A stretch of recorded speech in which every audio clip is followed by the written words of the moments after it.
Puji Tuhan, Bapak Ibu Saudara kasih Tuhan, semua dengar suara saya dengan baik. Jelas, Bapak. Oke, puji Tuhan. Oke, tidak berlama lagi kita buka di dalam Matius pasal 10 ayat 16. Matius pasal 10 ayat 16.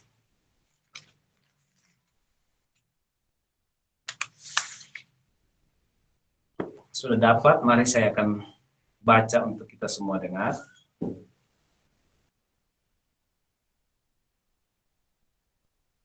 Penganiayaan yang akan datang dan pengakuan akan Yesus. Ayat 16 firman Tuhan. Lihat, aku mengutus kamu seperti domba ke tengah-tengah serigala. Sebab itu hendaklah kamu cerdik seperti ular dan tulus seperti merpati. Sekali lagi saya baca. Lihat, aku mengutus kamu seperti domba ke tengah-tengah serigala. Sebab itu hendaklah kamu cerdik seperti ular dan tulus seperti merpati. Puji Tuhan. Tema kita adalah penderitaan yang menghasilkan kemuliaan Allah. Puji Tuhan. Bapak Ibu yang dikasihi Tuhan, penderitaan yang menghasilkan kemuliaan bagi Allah. Saudaraku yang dikasihi dalam nama Tuhan, supaya kita tetap bertahan dalam penderitaan dan kita bisa menghasilkan kemuliaan bagi Allah, karena kita tekun dalam penderitaan yang Tuhan izinkan terjadi dalam hidup kita. Di sini dikatakan bahwa Tuhan mengutus kita seperti domba. Saudara sudah dengar pengajaran tentang domba. Domba selalu dengar-dengaran kepada gembala. Dan gembala mengenal domba-dombanya. Domba, dia adalah penurut. Dia tidak berontak seperti kambing. Itulah sebabnya Tuhan mengumpamakan kita murid-muridnya adalah domba. Saudaraku, domba, dia adalah binatang yang kalau diterkam oleh mangsanya tidak bisa berbuat sesuatu. Karena dia lemah. Sebab itu Tuhan katakan, Tuhan mengutus kita seperti domba ke tengah-tengah serigala. Berarti dalam hal ini adalah setelah kita mengenal Tuhan, kita menjadi milik Tuhan, kita punya banyak musuh. Kita seperti domba yang siap diterkam setiap waktu. Sewaktu-waktu kita siap. Kalau kita tidak berjaga-jaga, kita akan diterkam. Itulah sebabnya mari saudara, kita yang lemah, tapi jangan takut. Karena saya percaya, Tuhan gembala kita. Dan tidak ada apapun yang dapat berbuat jahat untuk kita. Sebab itu mari kita belajar di sini dikatakan bahwa sebab itu hendaklah kamu cerdik seperti ular. Nah, mari saudara kita belajar sedikit. Dikatakan bahwa hendaklah saudara dan saya harus cerdik seperti ular. Waduh, cerdik seperti ular. Pernah saya baca firman Tuhan bahwa ada firman Tuhan bilang begini. Sebab anak-anak dunia ini lebih cerdik. Lebih cerdik dari anak-anak Tuhan. Nah, mari saudara kita belajar seperti apa karakter ular. Karakter ular itu, saudara, saya pernah pelajari ular. Karena kami pelihara ayam. Saya pernah pelihara ayam dan banyak ular yang berdatangan. Mereka tunggu waktu ayam sudah tidur, mereka langsung terkam. Ular ini karakternya adalah dia tenang, saudara. Makanya kita akan di sini, hendaklah kamu cerdik seperti ular. Ular karakternya dia tenang. Dia tenang. Yang kedua, dia memperhatikan apa saja yang bergerak di sekelilingnya. Yang ketiga, telinganya tajam untuk mendengar suara. Dan yang keempat adalah dia punya penciuman yang tajam. Dia punya penciuman yang tajam. Nah, mari kita lihat. Kita belajar tentang bagaimana hidupnya yang tenang. Saudara, itu sebabnya kita harus jadi orang yang tenang. Masalah apapun yang kita hadapi, saya punya masalah berbeda dengan saudara. Mungkin saudara punya masalah di kantor, sebagai mahasiswa, saudara berhadapan dengan setiap materi yang pengusaha, yang pebisnis juga menghadapi. Pasti ada masalah. Sebagai ibu rumah tangga, apapun profesi kita, pasti kita akan menghadapi yang namanya masalah. Dan masalah selalu ada yang namanya penderitaan. Itulah sebabnya saudara, firman Tuhan berkata bahwa hendaklah kita harus tenang, menjadi tenang, supaya apa? Kita dapat berdoa. 1 Petrus pasal 4 ayat 7. 1 Petrus pasal 4 ayat 7 dikatakan bahwa kesudahan segala sesuatu sudah dekat, karena itu kuasailah dirimu dan jadilah tenang supaya kamu dapat berdoa. Masalah kadang-kadang membuat kita tidak jadi tenang. Masalah kadang-kadang membuat kita gelisah. Kadang-kadang membuat kita panik. Kadang-kadang membuat kita hampir mengambil keputusan yang bisa-bisa merugikan kita. Itulah sebabnya saudara, dikatakan kita harus jadi tenang. Itulah sebabnya mari kita belajar dari karakter dan sifat ular. Itulah sebabnya tidak salah. Waktu saya baca firman ini, kenapa sih kita harus belajar dari karakter ular? Sebab itu hendaklah kamu cerdik seperti ular.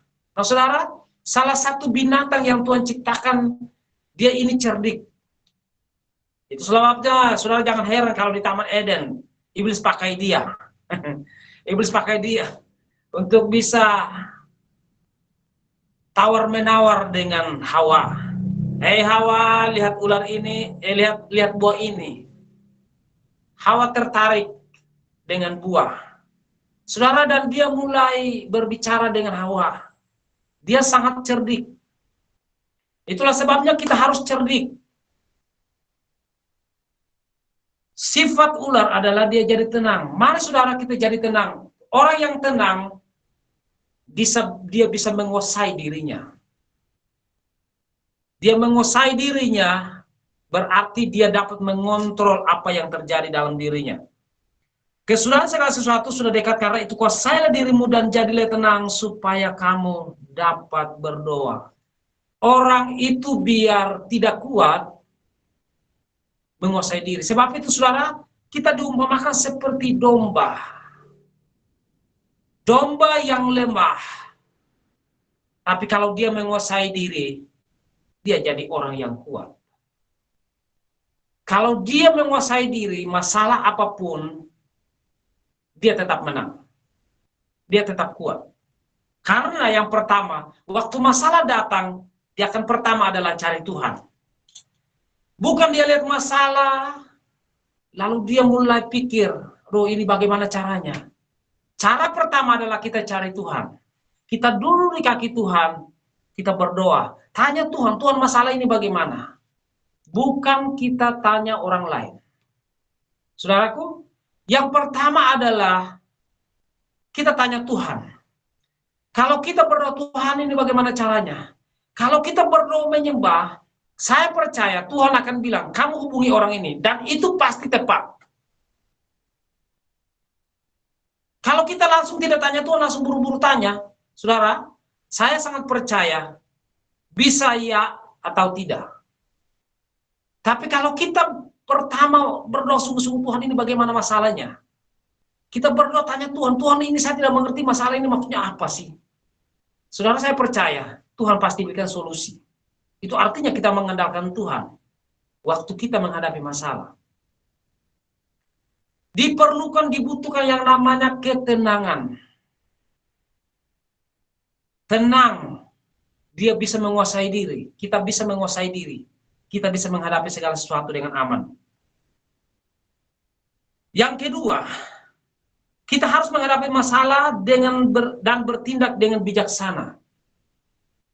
Saudara, kita harus bertindak dengan bijaksana supaya keputusan yang kita ambil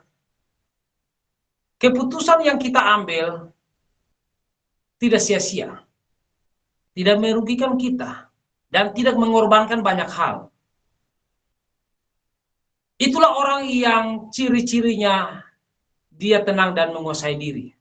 Dia bertanya sama Tuhan, Tuhan pasti kasih hikmat. Tuhan pasti kasih hikmat. Dan waktu Tuhan kasih hikmat, dia akan bertindak dengan bijaksana.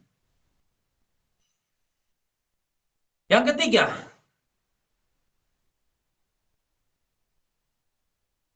waktu kita dapat masalah, kita punya masalah penderitaan, masalah itu datang, tiba-tiba orang datang bawa kabar, begini. Saudaraku yang dikasih dalam nama Tuhan. Dikatakan kita boleh cepat untuk mendengar, apa saja itu masalahnya. Kita cepat boleh mendengar, tapi lambat untuk berkata-kata. Lambat untuk berkata-kata dan menimbang dengan baik, baru kita bertindak. Mari kita lihat di dalam Yakobus pasal 1 ayat 19.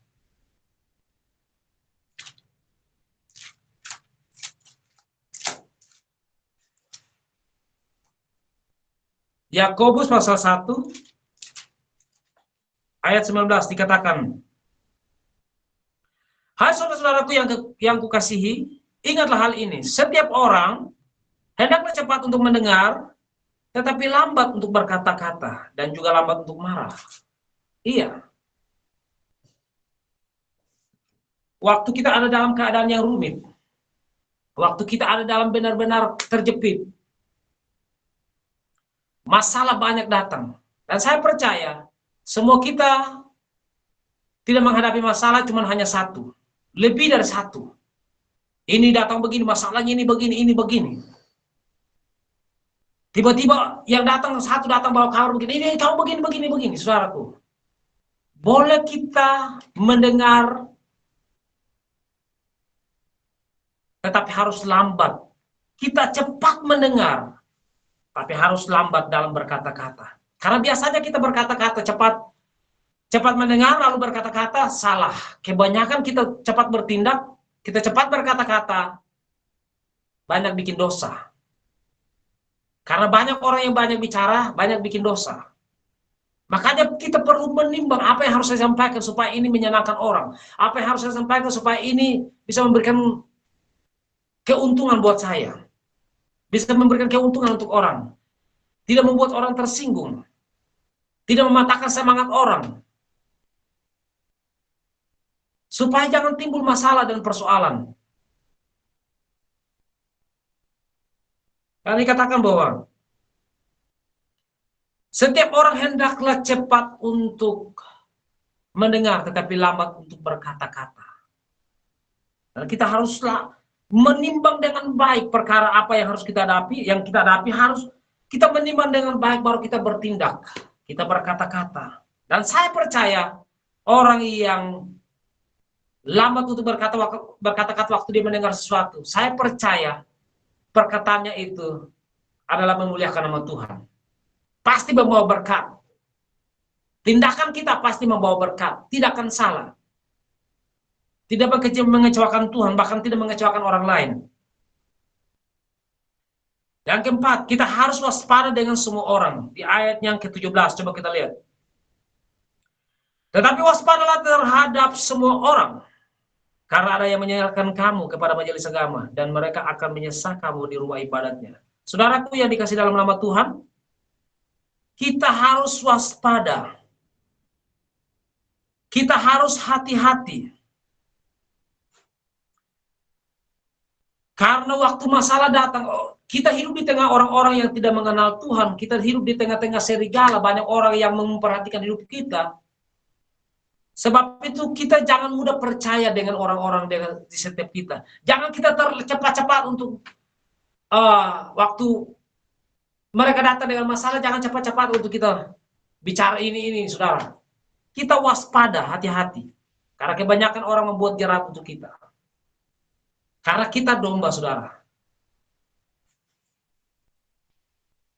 Sebab itu Tuhan berikan kita, Tuhan ajar kita supaya kita punya kepekaan yang lebih lagi dalam menghadapi segala sesuatu.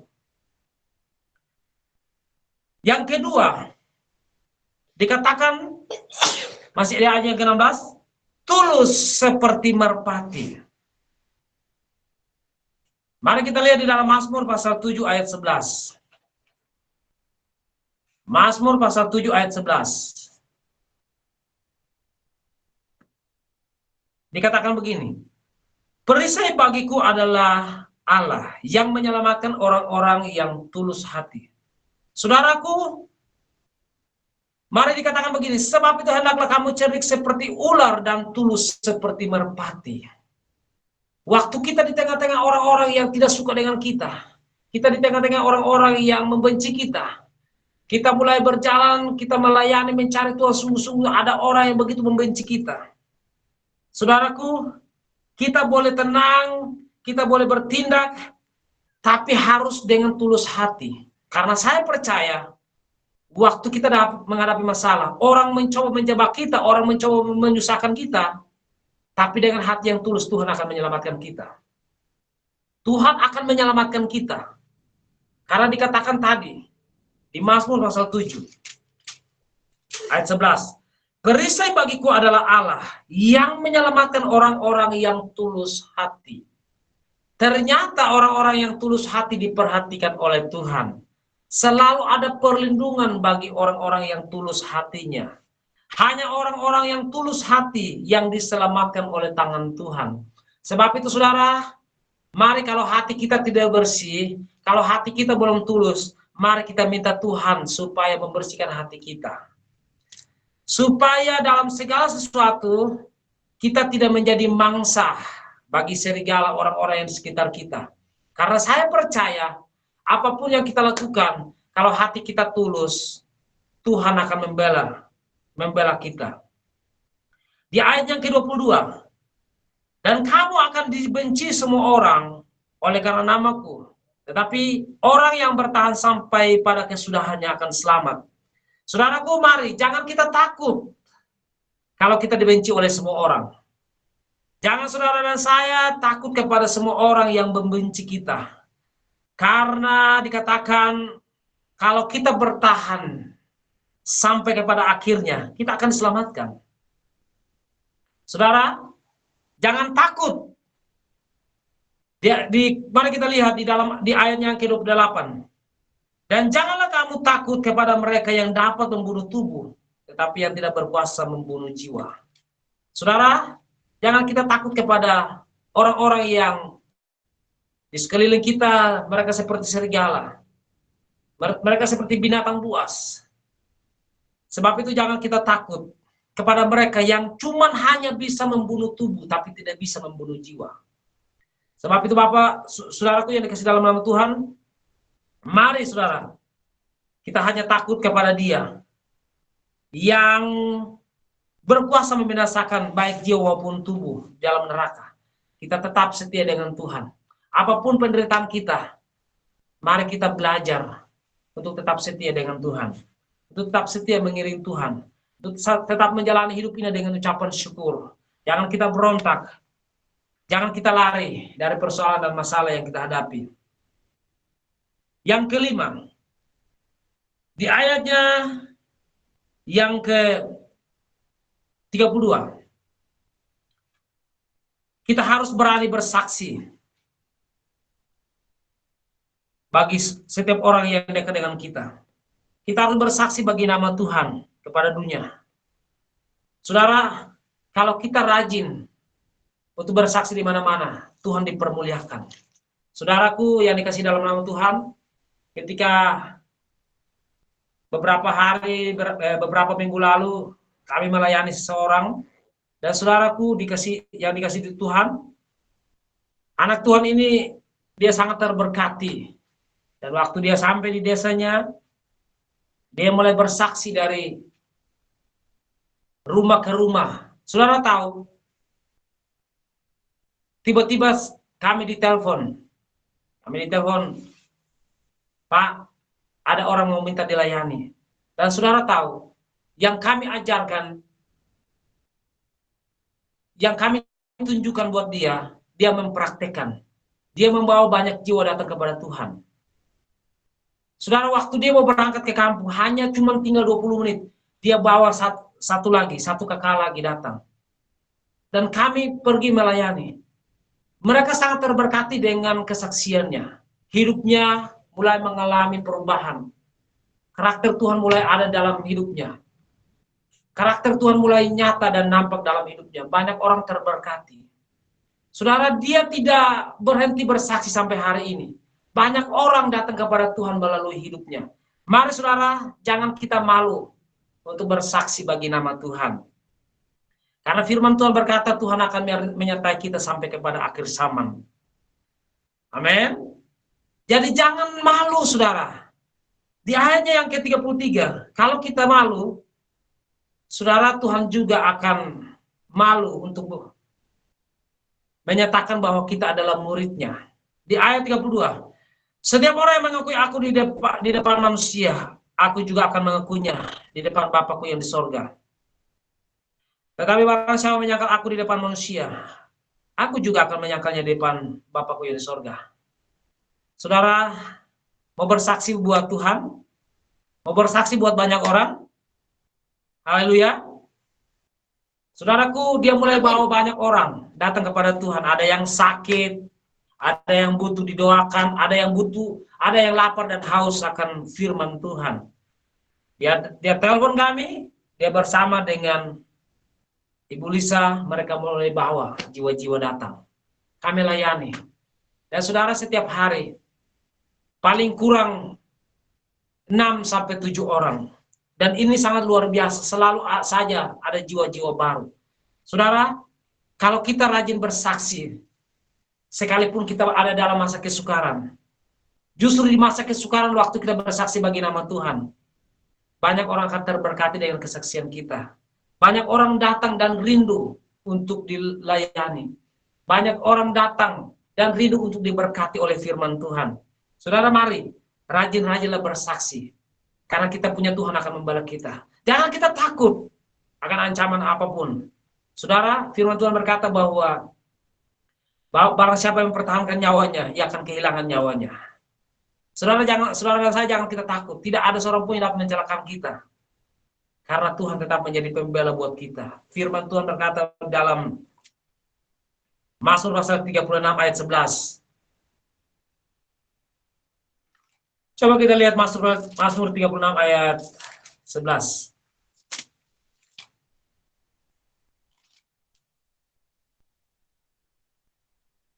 Lanjutkanlah kasih setiamu bagi orang yang mengenal Engkau, dan keadilanmu bagi orang yang tulus hati. Saudara, mari Tuhan tetap akan menyertai kita dan akan menyatakan kasih-Nya buat kita. Dan itulah janji Tuhan buat saudara dan saya. Puji Tuhan, inilah kebenaran firman Tuhan yang singkat yang saya bisa bagikan. Tuhan memberkati.